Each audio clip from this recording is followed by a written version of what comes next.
Howdy y'all, Random Lady here, and today it's time for another story of my life. What I'm going to talk about is funny things that has happened on the jobs.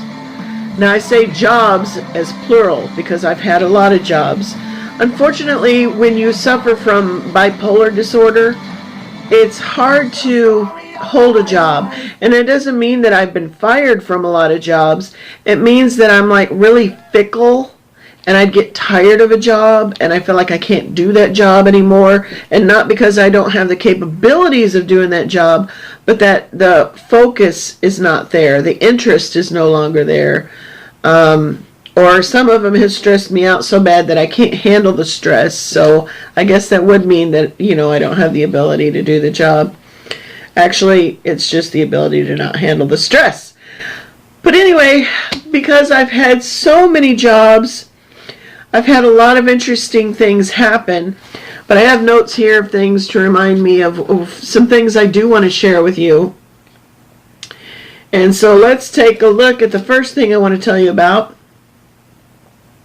And the first thing I want to tell you about is my very first job, which was babysitting. And the very first diaper I ever changed was on that babysitting job. I got the babysitting job because I told them, oh yes, I'm experienced in taking care of little kids.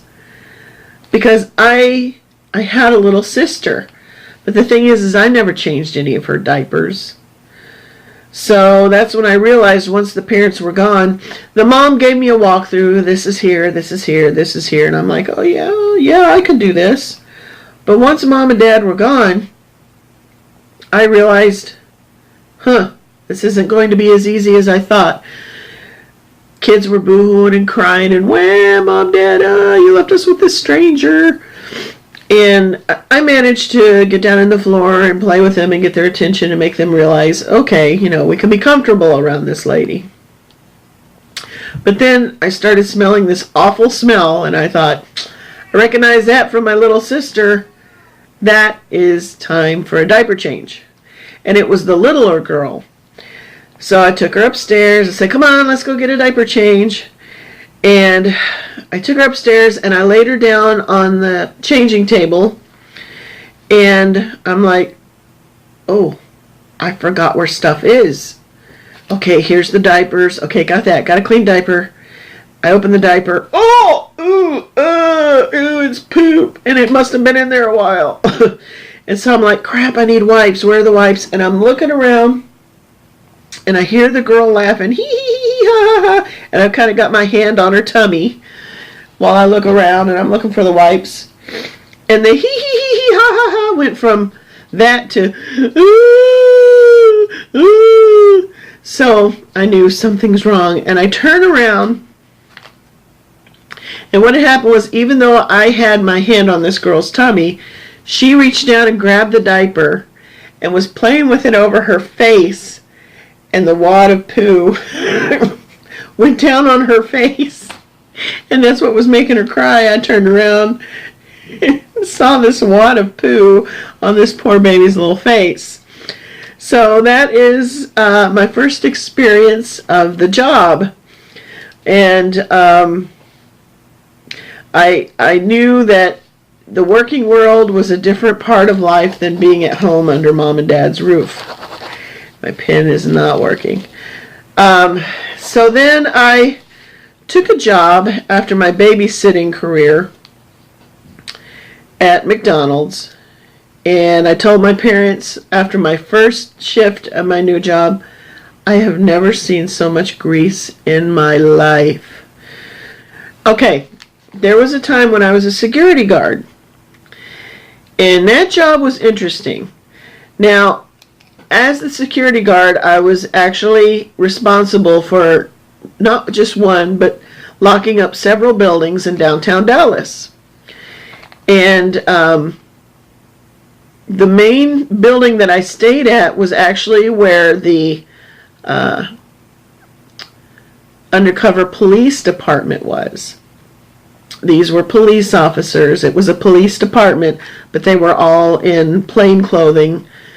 And I also, had to lock up a building next door where there was a Western Union, and then another building, and I don't even know what was in that building. So basically, the key ring that was given to me, because it was all the keys for like 3 buildings, was huge. And it had a ton of keys on it. And I'm thinking, there's no way I can know what all these keys are. But the security guard that trained me made it easy in that I only had to know certain keys. This is the key that locks the Western Union building. This is the key that locks the whatever building. And these keys are when you do your rounds inside the building you're in, where the undercover police department is, and you go to some of the offices on other floors, and they'd have these keys at the bottom of their door, and you'd unlock it and kind of make a round on that floor and then lock it back. And that was on a couple of floors that it was that way. So it's like, out of this whole big key ring, I really only needed to know about 5 or 7 keys on that key ring. Until one night, the police department was all set up and ready to do a bust or a sting or whatever they called it. It was a drug bust. Now, in that building, there was also a garage connected to it. And in that garage were all these big white panel trucks and these big white vans. Turns out those unmarked vehicles belonged to the police department. And that's what they used. It's kind of like in the Hollywood movies or TV, that's what they used to do their busts. And there was these gates that come down to lock up the garage. And so the police department was ready to do these busts, but they did not have the keys to the gates because they didn't own the building. They just worked out of the building. Guess where those keys were? They were on my giant key ring. Guess who didn't know what keys to use? Me. And so they were like, oh my gosh, we're on a deadline, we're on a time, and the police department was freaking out. And all the while, I'm standing down there, or squatting down there, this key doesn't work, this key doesn't work, this key doesn't work, and I'm nervous, and they're all, they got their badges and their guns, but not dressed like police officers, but it was still very intimidating. They're like, why don't you know the keys for this? And I'm thinking, you're the police department, why didn't you have the guy who owns the building make copies of the keys? But I didn't say that to them. They were the police and they had guns. So anyway, I'm like, ah! And so finally they actually had to not do the bust that night. It was cut, the mission was cut, and I felt like it was all my fault. And I thought, I am in big trouble with the police department. I managed to get out of that. I didn't get in trouble at all. Not even by the owner of the building. Not even by my boss. Because I was improperly trained. And the guy who trained me, he didn't get in trouble because he was improperly trained by a supervisor. And the supervisor was improperly trained by the building owner. So, yeah. That happened, but I didn't get in trouble at all. But I wonder how much trouble was caused by that bust not being able to happen. So, yeah, that sting operation was foiled on my watch. So, yeah, being a security guard isn't all that it's cut out to be. And, when I was a security guard, I don't have this in my notes, but I just remembered I had to be a guard where there was this restaurant and this nightclub, and they shared a strip mall, a shopping mall area, and the restaurant was at the front of this way where it's hard to explain. There's like one entrance in, and it was the same one out. The entrance in right there was this hamburger joint that was family friendly and very popular. Going all the way down was this nightclub. It was a jazz club. And it was very popular to where they used up all their parking spaces, even though they had this huge parking lot next to them. It still was not enough parking spaces, and they got to where people were parking in the spaces that were designated for the hamburger joint. And even though there were signs posted, no parking except for customers of the hamburger joint, blah, blah, blah. And so my job as a security officer was making sure that those signs on the wall were really being enforced. And it became a racial issue because a majority of white people ate at the hamburger joint, and a majority of black people went to the jazz nightclub. And therefore, I was often accused of being a racist. So that was a really, really tough job. Let me look at my notes. Let's see what's next. Forgive me. All right, so I worked at this one place that it was a mail room for Greyhound Lines Incorporated.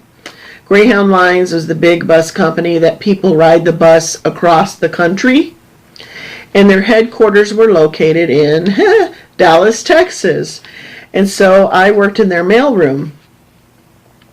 And you start out working in the mail room, working through a temp job. Now, working as a temp employee, a temporary employee, actually worked really well for me with the bipolar, because I worked different jobs all the time, which was great for me. It was a great fit for me. And I would do this job here for a few hours, this job here for a few days, this job here for a few weeks, this job here for a few months, and I bounced around. And it was great for me, except for on my resume. It looked horrible. I was actually in a job interview one time where the guy was looking at my resume, and he's like, "Have you never held a job down even for a year?"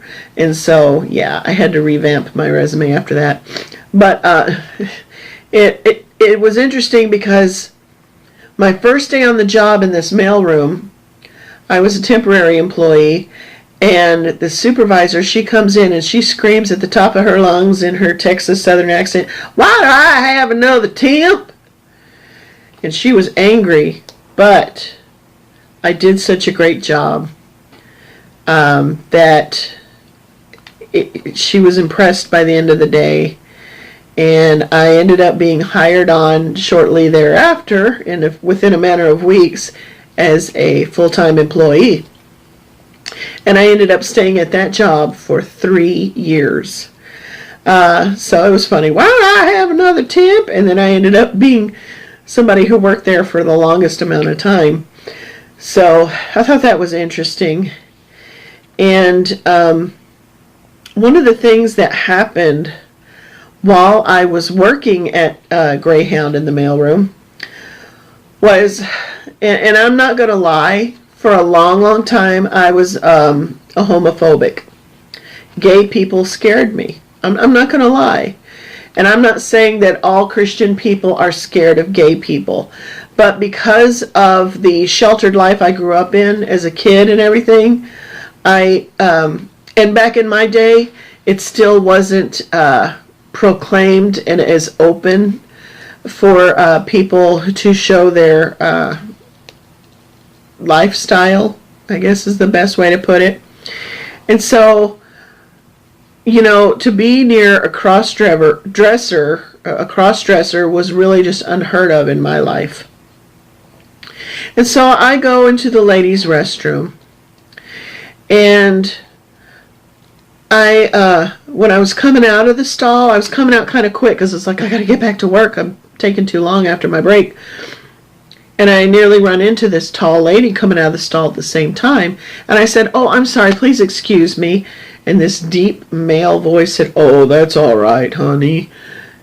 And I looked, and it was a man with a wig on, lipstick, a dress on, and fingernails, but a little bit of a beard, and, you know, it was clearly a man.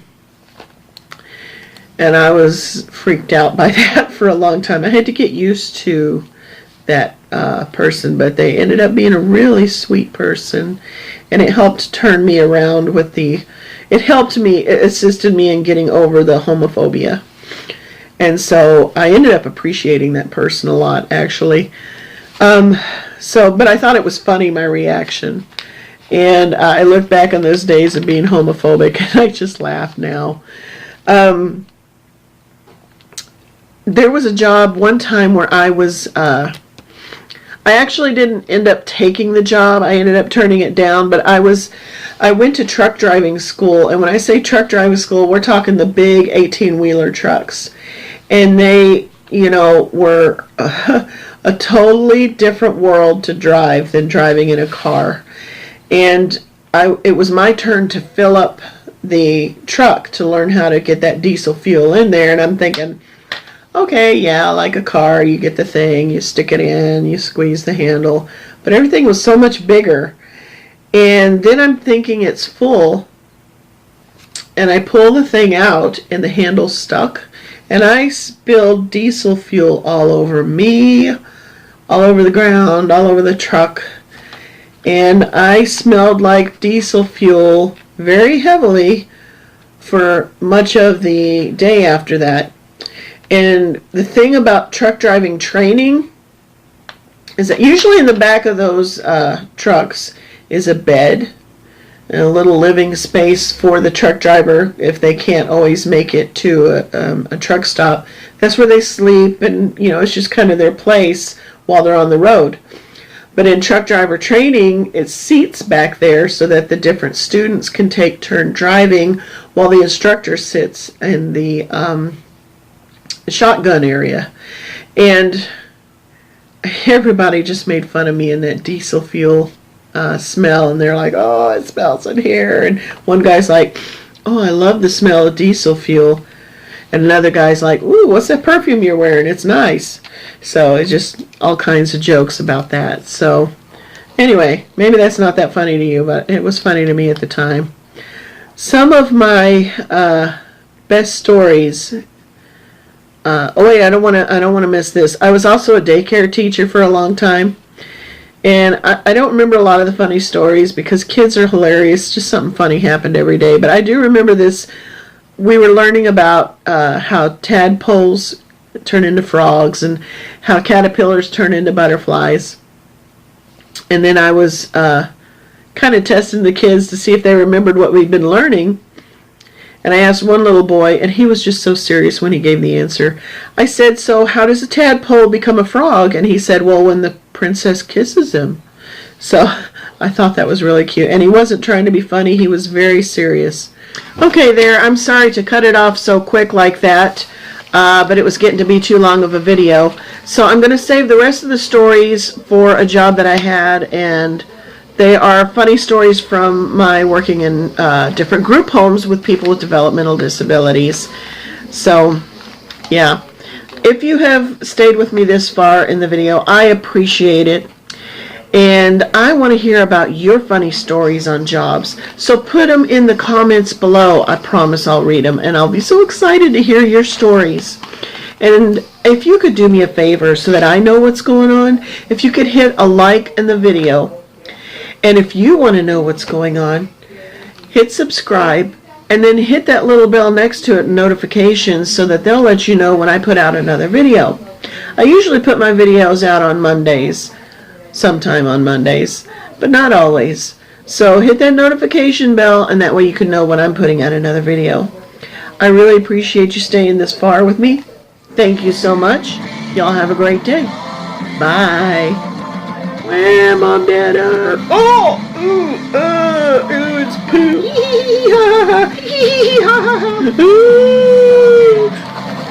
My pen is not working. And I'm nervous, and they're all like, why do I have another temp?